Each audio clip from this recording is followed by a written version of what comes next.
De Charles F. Hannel, 24 leçons pour attirer à soi richesse et succès. 9e partie. Dans cette partie, vous apprenez à façonner les outils qui vous permettront de créer les circonstances que vous désirez. Si vous souhaitez changer vos circonstances, vous devez vous changer vous-même.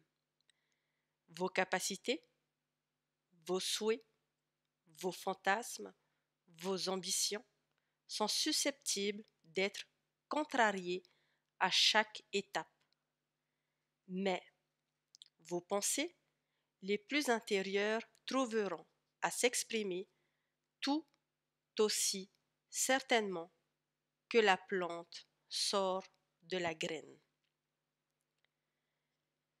Supposons que nous désirons changer nos circonstances. Comment les provoquer? La réponse est simple, par la loi de la croissance. La cause et l'effet sont aussi absolus et constants dans le royaume caché de la pensée que dans le monde des choses matérielles. Gardez à l'esprit la circonstance désirée, affirmez-la comme un fait déjà existant. C'est là toute la valeur d'une affirmation puissante. Par la répétition constante, elle devient une partie de nous-mêmes. Nous nous changeons réellement nous-mêmes. Nous faisons de nous-mêmes ce que nous voulons être. Le caractère n'est pas une question de chance, c'est le résultat d'un effort continu. Si vous êtes timide, indécis, gauche ou si vous êtes trop anxieux ou tracassé par vos pensées de peur ou de danger imminent, rappelez-vous qu'il est clair que deux choses ne peuvent exister au même endroit en même temps. Il en est exactement de même dans le monde mental et spirituel. Ainsi, votre remède consiste simplement à substituer des pensées de courage, de pouvoir, d'autonomie et de confiance aux pensées de peur, de manque et de limitation. La manière la plus facile et la plus naturelle de procéder consiste à choisir une affirmation adaptée à votre cas particulier. Les pensées positives détruiront les pensées négatives, aussi certainement que la lumière détruit l'obscurité, et le résultat sera tout aussi efficace. L'action est la fleur de la pensée, et les circonstances sont le résultat de l'action, de sorte que vous avez constamment en votre possession les outils vous permettant certainement et inévitablement de vous faire ou de vous défaire. Joie ou souffrance en sera la récompense.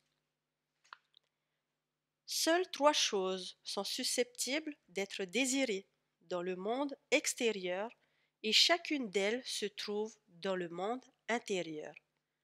Le secret de leur accomplissement consiste à simplement appliquer le mécanisme d'attachement approprié au pouvoir omnipotent auquel chaque individu a accès.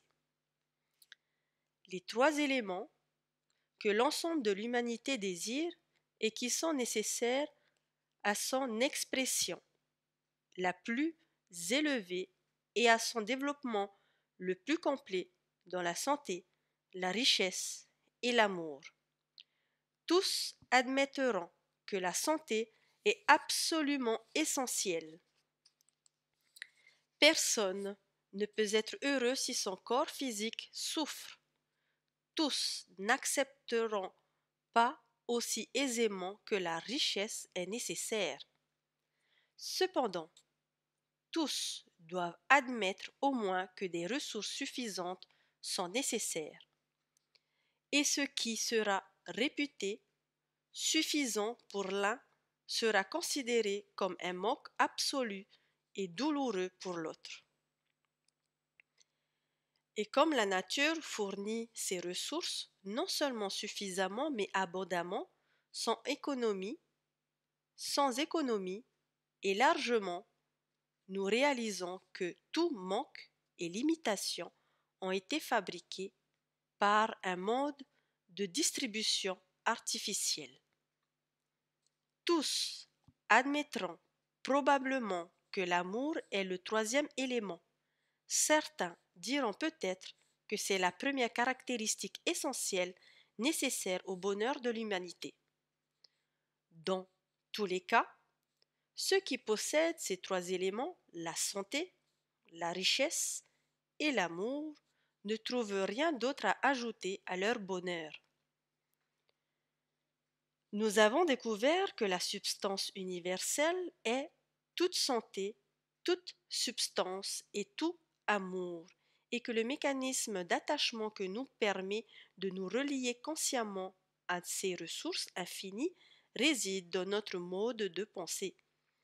Penser correctement, c'est donc entrer dans le lieu sacré du plus haut. À quoi devons-nous penser? Si nous le savons, nous aurons trouvé le mécanisme d'attachement approprié qui nous reliera à tout ce que nous désirons. Ce mécanisme peut vous sembler très simple maintenant que je vous le donne, mais poursuivrez votre lecture. Vous découvrirez qu'il s'agit en réalité de la clé de la maîtrise, la lampe d'Aladin, si vous voulez. Vous constaterez qu'il est la base, la condition impérative, la loi absolue du bien faire, c'est-à-dire du bien-être. Pour penser correctement et exactement, nous devons connaître la vérité. Dès lors, la vérité est le principe fondamental de toute relation commerciale ou sociale. C'est la condition qui précède chaque action correcte. Connaître la vérité, être sûr, être confiant, offre une satisfaction incomparable à aucun autre. C'est le seul terrain solide qui soit dans un monde de doutes, de conflits et de dangers. Connaître la vérité, c'est être en harmonie avec le pouvoir infini et omnipotent. Dès lors, connaître la vérité, c'est vous relier à un pouvoir irrésistible qui balayera au loin toute forme de discorde, de disharmonie, de doute ou d'erreur, parce que la vérité est puissante et prévaudra. L'intellect, le plus humble, peut aisément prévoir le résultat d'une action lorsqu'il sait qu'elle repose sur une vérité. Tandis que l'intellect le plus puissant, l'esprit le plus profond, le plus pénétrant, s'égare désespérément et ne peut former aucune conception des résultats susceptibles de se produire lorsque ses espoirs reposent sur une hypothèse qu'il sait fausse. Chaque action qui n'est pas en harmonie avec la vérité, que ce soit par ignorance ou par conception, entraînera la discorde et une perte certaine proportionnelle à son ampleur et à son caractère. Comment pouvons-nous connaître la vérité pour pouvoir nous attacher, ce mécanisme qui nous reliera à l'infini? Nous ne pouvons nous tromper à ce propos. Si nous nous rendons compte que la vérité est le principe vital de l'esprit universel et qu'elle est omniprésente, par exemple, si vous cherchez la santé, la prise de conscience du fait que le je en vous est spirituel, et que tout esprit est un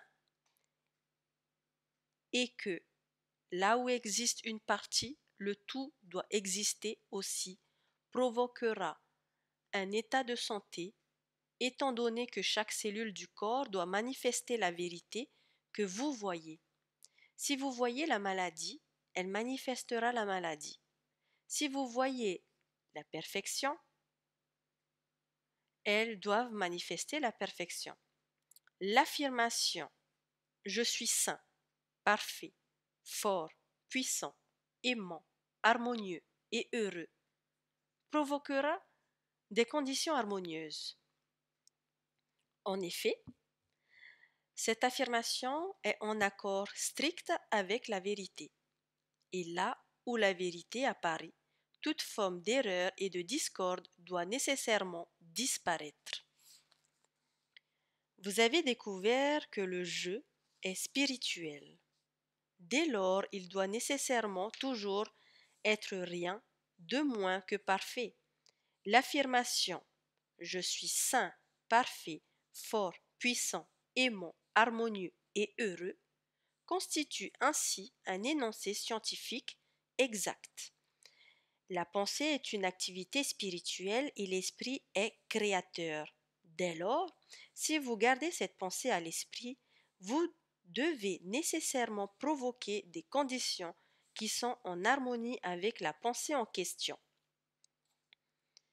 Si vous recherchez la richesse, la prise de conscience du fait que le je en vous est unifié à l'esprit universel, qui est toute substance et est omnipotent, vous aidera à appliquer la loi d'attraction qui vous mettra en résonance avec les forces, menant au succès et occasionnant des conditions de pouvoir et d'abondance directement proportionnelles au caractère et au but de votre affirmation.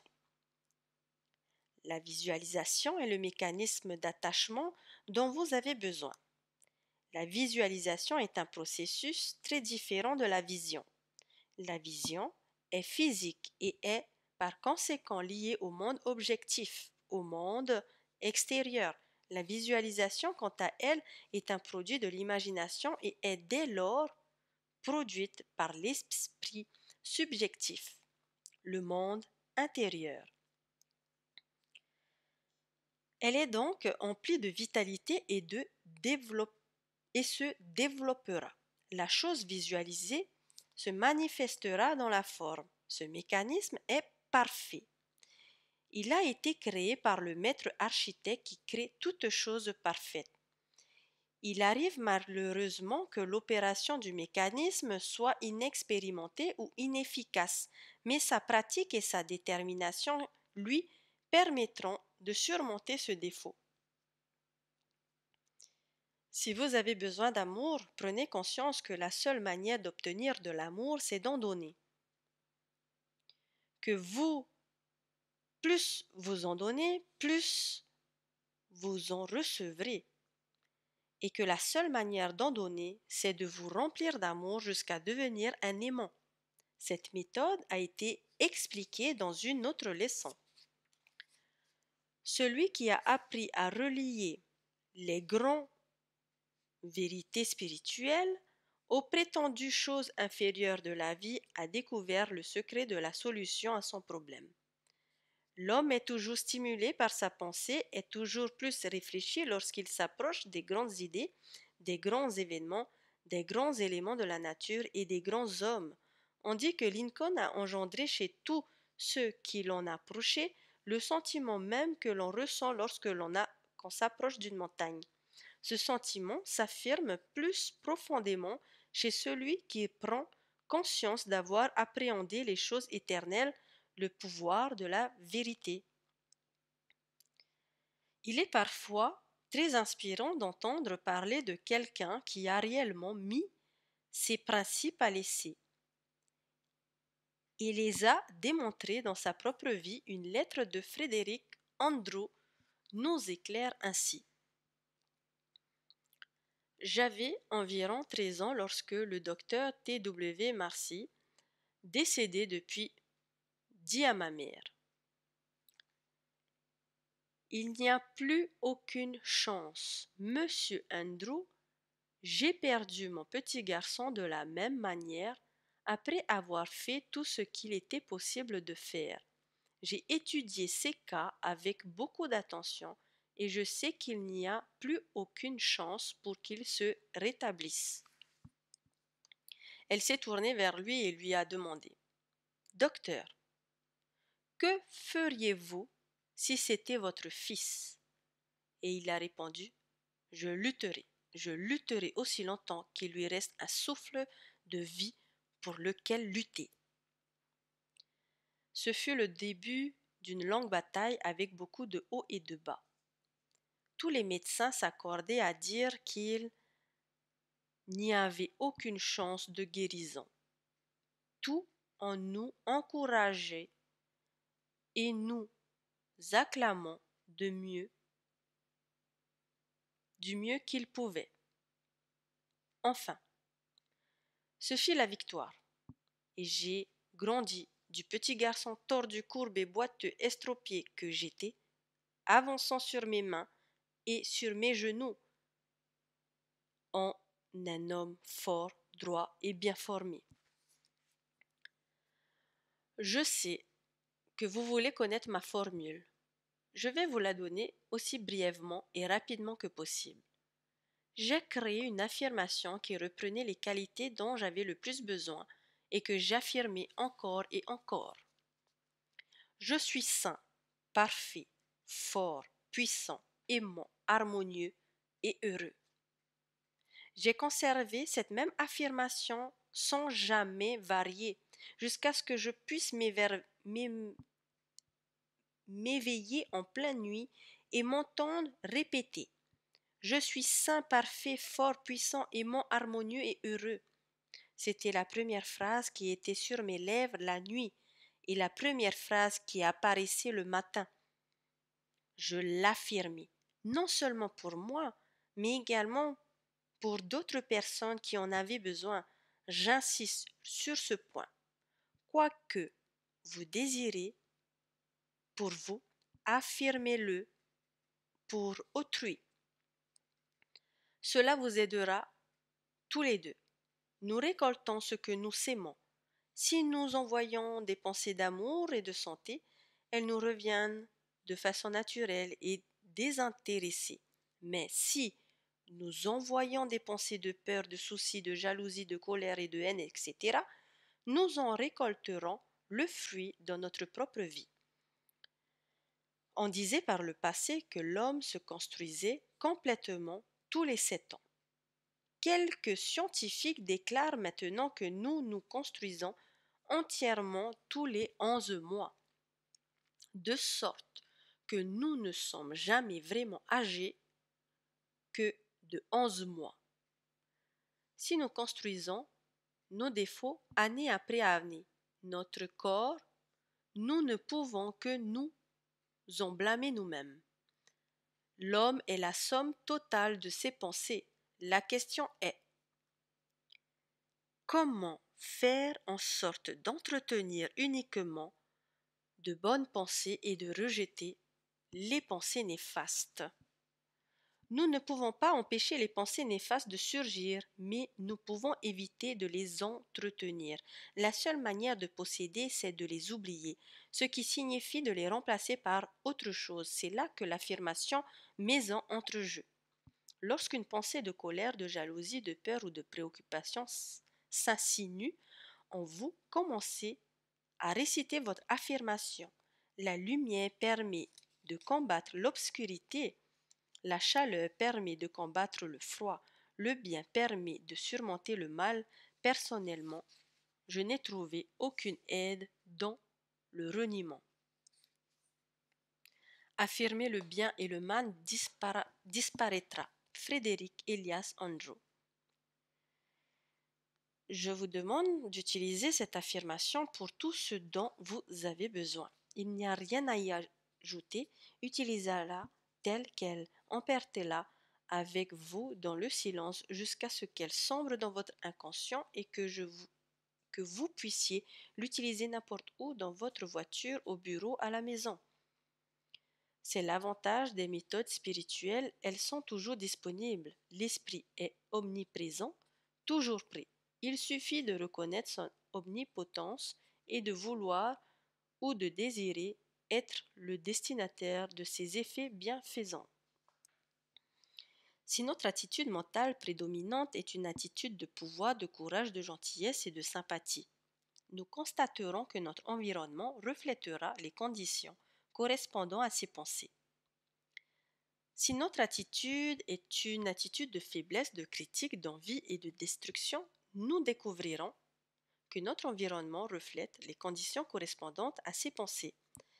Les pensées sont les causes et les conditions sont les effets. C'est ici que réside l'explication de l'origine du bien et du mal. La pensée est créatrice et correspondra automatiquement à son objet. C'est une loi cosmologique, une loi universelle, la loi de l'attraction, la loi de la cause et de l'effet. La reconnaissance et l'application de cette loi détermineront à la fois le début et la fin. C'est la loi qui, en tout âge et en tout temps, a amené les gens à croire au pouvoir de la prière. Il vous sera accordé selon votre foi. Est simplement une autre manière plus courte et plus appropriée de l'énoncer. Cette semaine, visualisez une plante, choisissez une fleur, celle que vous admirez le plus. Amenez-la de l'invisible dans le visible. Plantez-en une graine minuscule, arrosez-la, prenez soin d'elle, placez-la à l'endroit où elle jouira directement des rayons du soleil matinal. Voyez la graine éclore. C'est maintenant une chose vivante, quelque chose de vivant qui est à la recherche de sa substance. Voyez ses racines pénétrer dans la terre. Observez comme elles poussent dans toutes les directions. Rappelez-vous qu'il s'agit de cellules vivantes qui se divisent et se subdivisent, qu'elles atteindront bientôt des millions, que chaque cellule est intelligente, qu'elle sait ce qu'elle veut et qu'elle sait comment l'obtenir. Voyez la tige pousser vers le haut. Regardez-la éclore et la surface de la terre. Voyez-la se diviser et former des branches. Voyez comme chaque branche est parfaitement et symétriquement formée. Voyez les feuilles qui commencent à se former et puis de minuscules tiges qui émettent chacune un bourdon et comme vous l'observez, vous voyez le bourdon qui commence à s'ouvrir et votre fleur préférée fait son apparition. Et si vous vous concentrez attentivement, vous serez conscient d'un parfum. C'est le parfum émis par votre fleur, alors que la brise balance doucement la belle création que vous avez visualisée. Lorsque vous arriverez à clarifier et à compléter votre vision, vous pourrez entrer dans l'esprit des choses. Celles-ci seront très réelles pour vous. Vous apprendrez à bien vous concentrer. Ce processus est identique que vous vous concentriez sur la santé, sur votre fleur préférée, sur un idéal, sur une proposition commerciale compliquée ou sur n'importe quel autre problème de votre vie. Tout succès a été accompli par une concentration persistante sur le sujet visé. 9e partie, question d'étude. Quelle est la condition impérative de tout bien-être? Bien faire. Quelle est la condition qui précède toute action correcte, la pensée correcte? Quelle est la condition sous-jacente nécessaire à toute transaction commerciale ou relation sociale? Connaître la vérité. Quel est le résultat de la connaissance de la vérité? Nous pouvons directement prédire le résultat de toute action fondée sur une vraie hypothèse. Quel est le résultat de toute action fondée sur une fausse hypothèse? Nous ne pouvons concevoir le résultat qui s'ensuivra. Comment apprendre à connaître la vérité? Par la réalisation du fait que la vérité est le principe vital de l'univers et qu'elle est dès lors omniprésente. Quelle est la nature de la vérité? Elle est spirituelle. Quel est le secret de la solution à tout problème? Appliquer la vérité spirituelle. Quel est l'avantage des méthodes spirituelles? Elles sont toujours disponibles. Quelles sont les conditions requises? La reconnaissance de l'omnipotence du pouvoir spirituel et le désir de devenir le destinataire de ses effets bénéfiques. La pensée signifie la vie, étant donné que ceux qui ne pensent pas ne vivent pas, dans le sens élevé ou véritable du terme. La pensée fait l'homme. A. B. Alcott.